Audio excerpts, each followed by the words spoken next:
Hey everyone, ओम नमः शिवाय and welcome back to the channel.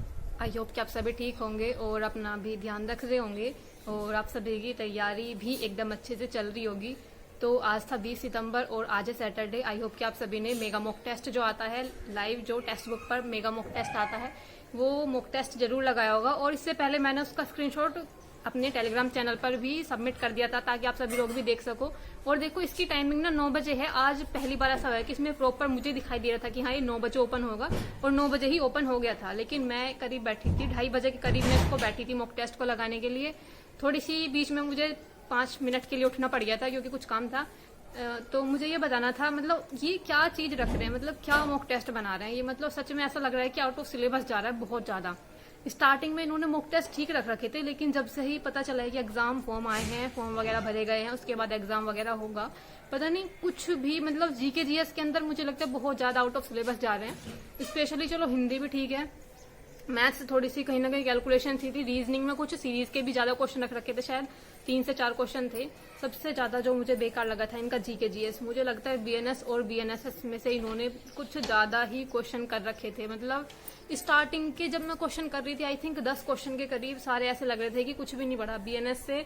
और जितने भी ये वाद रहे हैं कि बनाम भारत संघ, बनाम भारत राज्य, ऐसे करके ये वाली चीजें, मतलब कुछ ऐसा लग रहा था कि बस कुछ नहीं पढ़ रखा जीके जीएस के अंदर। जो कुछ शायद नंबर आए पता नहीं तुक्के के आए हैं या इतने क्वेश्चन ठीक गए थे। और कहीं जो बाकी जो जितने भी पार्ट होते हैं ना, बाकी जैसे साइंस हो गया, जीके जीएस हो गई, उसमें से तो ऐसा लगता है कुछ देखने को ही नहीं मिलता। सारा बीएनएस रख देंगे या फिर करंट अफेयर रख देंगे, या सारे एक तो धाराएं वगैरह वाले क्वेश्चन और एक और चीजें रहते हैं जो वाद के, इस वाद में ये बताएगा, इस वाद में ये बताएगा, ये वाले क्वेश्चन थे। तो सच में जीके जीएस आज मुझे बहुत बेकार लग रही थी। मैथ से थोड़े से कुछ क्वेश्चन तो देखो ठीक थे, ज्यादा डिफिकल्ट नहीं थे। और एक तो आज श्रेणी वाला जो चैप्टर होता है उससे 2 क्वेश्चन थे। और उसके बाद अगर मैं बात करूं तो माध्यिका बहुलक वाले, मतलब बहुलक वाले चैप्टर से, या सांख्यिकी वाला चैप्टर जिसको बोलना चाहो, उससे 2 क्वेश्चन थे, बिल्कुल सेम थे वो। 3 बहुलक बराबर 2 माध्यिका माइनस ये वाला, मतलब बहुलक बराबर 3 माध्यिका माइनस 2 माध्य, ये वाला क्वेश्चन इस पर बेस्ड। मतलब ऐसे 2-3 क्वेश्चन तो ऐसे थे जो बिल्कुल सेम ही थे, मतलब बस थोड़ा सा अलग अलग वैल्यूज थी। बाकी जो चक्रवर्ती ब्याज का एक अजीब सा क्वेश्चन दे रखा था, उसकी लैंग्वेज मुझे समझ नहीं आई, इस वजह से मेरा वो नहीं हुआ। एक क्वेश्चन हुआ था चक्रवर्ती ब्याज वाला। एक में जो कुछ बोल रहा था ना कि डिफरेंस, और फिर अर्धवार्षिक करके था 2 सालों का, उसमें कुछ मुझे समझ नहीं आ रहा था कि ये दोनों का डिफरेंस दे रखा है या ये दे रखा था कि जो सिर्फ ब्याज था, चक्रवृद्धि ब्याज 2 साल का जो था। तो कुछ क्वेश्चन बहुत बेकार से थे। एक वो जो क्वेश्चन था, आई थिंक बेलन वाला चैप्टर से जो क्वेश्चन दे रखा था, वो मुझे बहुत बेकार से लग रहा था, क्योंकि इसमें मीटर और सेंटीमीटर अलग अलग डायमेंशन थी, उसमें भी पॉइंट में दे रखी थी, इसलिए कैलकुलेशन में गड़बड़ हो गई और उसका सही नहीं आ रहा था। तो चलो फिलहाल कुछ क्वेश्चन देखते हैं, उसके बाद बात करेंगे कि क्या क्या स्कोर रहा। सच में आज का मॉक टेस्ट लगाकर ऐसा लग रहा है कि कहाँ पहले वाला मॉक टेस्ट था, जो लास्ट सैटरडे में मॉक टेस्ट था, उसमें मेरे 322 नंबर थे। और आज वाले मॉक टेस्ट में आप सभी देखना कि क्या स्कोर रहा है मेरा। और सिर्फ मेरा नहीं, मैंने भी, क्योंकि मैं भी आप सभी की तरह एनालिसिस देखती हूँ, मैंने भी बाकी लोगों को देख के सबका स्कोर कम हुआ है। किसी का, जिसका पहले वाले मॉक टेस्ट में 330 के करीब था या 350 के करीब जिनका आता था, उनका 320 330 तक आ चुका है स्कोर। तो डेफिनेटली भाई हमारा भी डिक्रीज ही होना था, हम कौन सा ज्यादा पढ़ते हैं। तो मुझे लगता है बहुत बेकार स्कोर है सच में, स्पेशली जीके जीएस। मतलब एक तो होता है ना कि चलो क्वेश्चन गलत हो गए, नहीं आता, लेकिन एक ऐसा है कि सिलेबस में आउट ऑफ सिलेबस रख रहे हैं, इतने ज्यादा क्वेश्चन किसी चैप्टर से दे दिए। चलो फिलहाल क्वेश्चन देखते हैं क्या क्या था। देखो हिंदी में ना एक क्वेश्चन था कि किस वाक्य में सही विराम चिन्हों का प्रयोग हुआ है। तो आप सभी मुझे बताना, इन्होंने थर्ड कैसे माना है, अन्याय, फिर एक इन्होंने वो लगाया विस्मयादिबोधक चिन्ह, फिर दूसरा अन्याय लिखा उसमें 2 लगाए, फिर इन्होंने सरासर अन्याय लिखा उसमें 3 लगाए। ये क्या मतलब हुआ? मतलब ऐसा तो मैंने कभी कोई सेंटेंस नहीं देखा कि जिसमें अलग अलग विस्मयादिबोधक चिन्ह लगा रखे हो। ऐसे तो अब तुम अगली बार लिखोगे फिर 4 लगाओगे, फिर अगली बार 5 लगाओगे, मतलब क्या ही था ये क्वेश्चन, मुझे समझ ही नहीं आ रहा था इसका। मतलब क्योंकि विस्मयादिबोधक चिन्ह आपने देखा होगा एक बार ही तो लगता है, ऐसा थोड़ी ना कि आप उसको बार बार रिपीट कर रहे हो। एक लिखा तो फिर एक बार, फिर 2 लिखा तो 2 बार। मेरा ये क्वेश्चन गलत था और ऑलमोस्ट मोस्टली सभी लोगों का गलत है। 14% लोगों ने इसका सही आंसर दिया है। तो और लास्ट वाला भी कहीं से सही नहीं लग रहा था, वैसे तो मुझे कोई सा भी नहीं लग रहा था, लेकिन एक चूज करना था तो मैंने दूसरे वाला कर लिया था, बाकी मुझे दूसरा भी गलत लग रहा था। तो ये क्वेश्चन बड़ा ही अजीब सा था, आप सभी बताना इसका यही होना चाहिए था क्या जो इन्होंने माना था। एक था नोवा क्वेश्चन था हिंदी के अंदर की, निम्नलिखित में से शुद्ध वर्तनी बतानी थी कि कौन सी होगी। मैंने लगाया फिटकरी और मुझे लग रहा था कि बिल्कुल भी गलत नहीं है, बिल्कुल सही है ये। लेकिन जब मैंने देखा ना फिटकरी नहीं होता, क्योंकि हम हमेशा से फिटकरी ही बोलते आए हैं। तो यहाँ इन्होंने लिखा था फिटकरी, तो बड़ा अजीब सा लगा मुझे। तो ये सारी चीज़ें तो समझ आ रही थी, पता नहीं वयोवृद्ध मुझे लग रहा था एक बार को, तो मुझे लगा कि शायद इसमें ए वाला भी सही है और जो चौथा ऑप्शन है ये भी सही है, लेकिन फिर पता नहीं मैंने क्यों सोचकर बस मैंने फिट कर ही लगा दिया, क्योंकि इसमें मुझे कहीं से कोई गलती नहीं दिख रही थी। क्योंकि मैंने इसको दूसरी मात्रा चढ़ाकर देखा, फिर मैंने देखा नहीं ये तो बिल्कुल नहीं बनेगा। पर ये शब्द बोलने में शायद हम जिस तरह से लैंग्वेज पढ़ते हैं, ये रीजनल इफेक्ट लैंग्वेज की वजह से फिट कर ही बोलते हैं। जहाँ तक मुझे लगता है सभी लोग फिट कर ही बोलते होंगे, फिटकिरी तो कोई नहीं बोलता होगा। तो ये क्वेश्चन तो मेरा गलत था। उसके बाद एक क्वेश्चन नंबर था 28 हिंदी के अंदर। एक तो मेरे सबसे पहले वाले मतलब जो सबसे स्टार्टिंग में थी ये हिंदी थी, तो इसलिए हिंदी के ही ज़्यादा क्वेश्चन आ रहे हैं जो हम एनालिसिस कर रहे हैं। इसके अंदर एक क्वेश्चन था कि लिंग किसका विकारक तत्व है, तो मैंने लगाया था ये क्रिया, लेकिन इसमें होना चाहिए था संज्ञा। मतलब मुझे समझ नहीं आया इसका क्या मतलब हुआ, विकारक तत्व है। मुझे तो ऐसा लगा कि इसका मतलब है कि किस तरह से हम लिंग को पहचानते हैं, तो मुझे लगा क्रिया के माध्यम से ही पहचानते हैं। जैसे अगर खा रहा है तो लड़की, और खा रहा है मतलब खा रहा है तो लड़का, और रही है तो लड़की। इस तरह से मुझे लगा कि शायद ये इसको पहचानने के लिए बता रहा है। विकारक का मतलब समझ नहीं आ रहा था, मतलब क्या बोलना चाह रहा है ये। तो इन्होंने बोला है कि संज्ञा का विकारक तत्व है। ये क्वेश्चन मेरा गलत था, मैंने इसको समझने में गलती कर दी थी कि क्या पूछना चाह रहा है ये। और एक था क्वेश्चन नंबर 35, इसमें इन्होंने पूछा हुआ था कि शारीरिक पीड़ा के लिए क्या शब्द यूज होता है। मैंने लगाया था यातना, लेकिन इन्होंने बताया है व्याधि। क्योंकि आदि का तो मुझे पता था, मानसिक कष्ट के लिए शायद आदि आता है, लेकिन व्याधि का समझ नहीं आ रहा था मुझे, इसलिए। पर मुझे लग रहा था कि यातना होगा शायद कहीं ना कहीं शारीरिक पीड़ा के लिए, लेकिन इन्होंने बताया व्याधि। तो ये क्वेश्चन मेरा गलत था हिंदी में। और मैथ में था एक क्वेश्चन नंबर 18, यदि किसी आयत की लंबाई 4 सेंटीमीटर कम कर दी जाए और चौड़ाई 2 सेंटीमीटर बढ़ा दी जाए तो इसका परिणाम समान क्षेत्रफल का एक वर्ग हो जाएगा। ये चीज मुझे इनका जो वर्ड इन्होंने लिखा है ना कि तो इसका परिणाम समान क्षेत्रफल का एक वर्ग हो जाएगा, इसका मुझे समझ नहीं आया कि परिणाम क्या परिणाम मतलब इसका जो क्षेत्रफल है वो वर्ग के क्षेत्रफल के बराबर वर्ग का हो जाएगा, वर्ग के क्षेत्रफल के बराबर हो जाएगा, या इसका परिमाप वर्ग के क्षेत्रफल के बराबर हो जाएगा।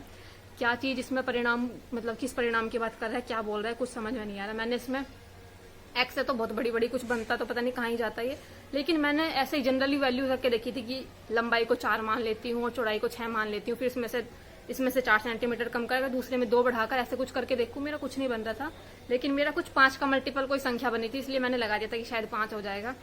तो ये क्वेश्चन मेरा गलत था। एक बार किसी को पता है तो प्लीज ये दो चार क्वेश्चन मैंने एनालिसिस किए हैं इनको बता देना। जैसे ये मैथ्स वाला क्वेश्चन था, इसका कोई इजी सा किसी को पता हो ट्रिक। ज्यादातर सभी लोगों का गलत है ये। 23% लोग अगर आप देख रहे हो नीचे दिखाई दे रहा है, नीचे लिखा हुआ दिखाई दे रहा है। तो ये था, इसमें आप देखोगे भी शायद मुझे लगता है जो ऊपर जो टाइम दिखा रहा है ये 2 मिनट 22 सेकंड, यानी कि मैंने इसमें 2 मिनट बेकार करे हैं इस क्वेश्चन में अपने। और उसके बाद एक क्वेश्चन था कि एक थोक व्यापारी उधार पर दिए जाने वाले सामान की तुलना में नकद भुगतान करने पर उसी मूल्य में छूट के रूप में सामान का 10वां हिस्सा देने का राजी हो जाता है, तो कितनी छूट थी। तो मैंने लगाया था मानो कि मतलब एमपी अगर 100 है, इस पर 1/10 छूट मिल रही है, यानी कि 10 रुपए की छूट मिल रही है, तो एसपी कितना हो जाएगा, 90 हो जाएगा। तो फिर मैंने लगा दिया कि यानी कि 10% की वो होगी, मतलब 10% का डिस्काउंट होगा, सीधा ऑप्शन वाला फर्स्ट वाला लगा दिया। ये आया गलत, इन्होंने दे रखा है बी ऑप्शन। तो ये क्वेश्चन मेरा गलत था, और ये मुझे लगता है सभी ने ऐसा किया होगा जल्दबाजी में। और तो ये 13% लोगों का ये क्वेश्चन ठीक गया है, अगर आप इधर देख रहे होंगे नीचे लिखा हुआ है। तो यही थे कुछ क्वेश्चन मैथ में, कुछ क्वेश्चन गलती भी हुई है, कुछ क्वेश्चन थे थोड़े से जो कैलकुलेशन ज्यादा थी जिनमें मतलब जो बन नहीं पा रहे थे। एक वो जो ट्रेन वाला क्वेश्चन था ना, बड़ा ही लेंथी सा था कि एक ट्रेन इधर से 4 बजे से चली, 4 घंटे बाद वो पहुंच गई, फिर दूसरी चली वाई थी और वो कितने बजे चली, वो 11 बजे पहुंच गई, फिर वो दोनों कहाँ पर मिली होंगी उसका टाइम बताना था शायद। तो वो बड़ा ही लेंथी सा क्वेश्चन था, अगर किसी को फॉर्मूला वगैरह पता है तो हो जाता आराम से, नहीं तो बहुत लंबा चौड़ा बैठता वो कुछ। तो वो क्वेश्चन मेरा नहीं बना था। मतलब कुछ क्वेश्चन थे जो डिफिकल्ट से थे, जो नहीं बन रहे थे। चलो फिलहाल हम स्कोर की बात करते हैं, लेकिन सच में ये वाला मॉक टेस्ट कुछ अलग ही था, क्योंकि अब तक कि आपने देखा होगा सैटरडे लाइव मॉक टेस्ट या जो मेगा मॉक टेस्ट जो ये आता है ये आसान सा रहता है, कुछ बहुत ज्यादा डिफिकल्ट नहीं रहता। इसमें 315 से 320 तक नंबर आराम से बन जाते हैं। चलो खैर फिलहाल आप देखते हैं स्कोर। हिंदी के अंदर अगर मैं बात करूँ तो हिंदी में मेरे 31 क्वेश्चन सही थे, 9 क्वेश्चन गलत थे और 12 मिनट का इसको करने में टाइम लगा था। हिंदी में जो स्कोर था ये था 77.5। और जीके जीएस कानून संविधान सामान्य ज्ञान, इसमें 23 क्वेश्चन सही थे, 17 क्वेश्चन गलत थे, 9 मिनट इसको करने में लगे थे और स्कोर जो था 57.5। इसमें मुझे लगता है शायद 1-2 तुक्के ही होंगे, नहीं तो बहुत डिफिकल्ट लग रही थी मुझे सच में जीके जीएस वाला पार्ट। और मैथ्स में मेरे 33 क्वेश्चन सही थे, 7 क्वेश्चन गलत थे, 58 मिनट लगे थे इसको करने में और स्कोर जो था ये था 82। और रीजनिंग की अगर बात करूँ तो रीजनिंग में 34 क्वेश्चन सही थे, 6 क्वेश्चन गलत थे, 36 मिनट का इसको करने में टाइम लगा था। स्कोर जो था 85 था। रीजनिंग में कुछ चीज़ें जो क्वेश्चन आसान थे वो आसान थे, लेकिन जो डिफिकल्ट थे फिर वो बन भी नहीं रहे थे। जैसे सीरीज के मुझे आज डिफिकल्ट लग रहे थे। कुछ एक आधी सीरीज थी जो आसान थी और एक सीरीज तो बहुत ही अजीब सी थी, बहुत डिफिकल्ट लग रही थी मुझे, तो वो शायद बहुत कम लोगों की वो बनी थी। तो ये था। अभी चलो स्कोर की बात करते हैं। जब मैंने मॉक टेस्ट सबमिट किया तो मैंने देखा मेरा स्कोर जो था, मतलब 121 क्वेश्चन सही थे, 39 क्वेश्चन गलत थे, 302.5 स्कोर था, 1 क्वेश्चन पर मिनट, और एक्यूरेसी 75% थी, और 6673 में से 228 रैंक थी। और इसके बाद जब मैंने दोबारा से इसको नेक्स्ट करके देखा, जब इसमें रियल सॉल्यूशन ओपन होता है, इसमें 228 थे, 6675 में से रैंक, 302.5 स्कोर था, परसेंटाइल 96 थी, एक्यूरेसी 75 थी, और क्वेश्चन पूरे अटेम्प्ट किए थे लेकिन 121 सही थे और 39 गलत थे। और इसमें अगर आप जनरल की कट ऑफ देखोगे ना, इस वाले मॉक टेस्ट में 260 से 280 इसमें कट ऑफ रखी गई है, तो कट ऑफ भी सही रख रखी है। बाकी अभी देखते हैं दूसरे लोगों का स्कोर और लोगों का कितना कितना स्कोर था। पहले नंबर पर है अमन, इनका था 377.5, दूसरे पर है पीके 362.5, तीसरे पर था इनका गवर्नमेंट लिखा हुआ है, इस पे था 360 400 में से। जब मैंने इसको स्क्रॉल किया और नीचे देखना तीसरे नंबर पर जिनका स्कोर था आई थिंक 330 के आसपास या 327 के आसपास था उनका स्कोर। और अगर आते आते सिर्फ यहाँ तक तीसरे नंबर तक या तीसरी उस तक इतना स्कोर डिक्रीज हो जाता है। आप देखो कितना डिफरेंस पड़ता है। इधर साइड में मेरा भी दिखा रहा था स्कोर। तो यही रहा था कुछ स्कोर, सब चीज़ें मैंने बता दी। जो क्वेश्चन मुझे थोड़े से एनालिसिस करने थे वो भी कर लिए। बाकी जो लोग कहते हैं ना कि उनका ये जो पूरा सोल्यूशन है या सभी मॉक टेस्ट के बाद ये हमारा ओपन नहीं हो पाता कि हम कैसे देखें कौन सा क्वेश्चन सही है कौन सा गलत है, अपने ऐप को अपडेट कर लो, बस ये इतनी सी दिक्कत है छोटी सी। स्टार्टिंग में जब मैंने ये मॉक टेस्ट लगाना शुरू किया था तब मेरा भी नहीं ओपन हो रहा था, फिर मुझे आप सभी नहीं बताया था यूट्यूब पर कमेंट करके कि दीदी आप ऐप को अपडेट करो, उसके बाद आपको अपना सोल्यूशन दिखना शुरू हो जाएगा, सारे क्वेश्चन दिखेंगे, कौन सा सही किया है कौन सा गलत किया है, कितने अटेम्प्ट किए हैं, बाकी लोगों को क्या स्कोर है, पूरा आपको कंप्लीट दिखाई देगा। तो यही सब चीज़ें बतानी थी। अपना स्कोर जरूर बता देना, मैंने बता दिया, स्कोर काफ़ी कम रहा है, लेकिन कोशिश करेंगे कि नेक्स्ट मॉक टेस्ट में अच्छा स्कोर आए। तो फिलहाल तो इतना ही स्कोर था, बाकी अपना स्कोर बता देना और मिलते हैं नेक्स्ट वीडियो में। तब तक के लिए bye bye, take care and Radhe Radhe.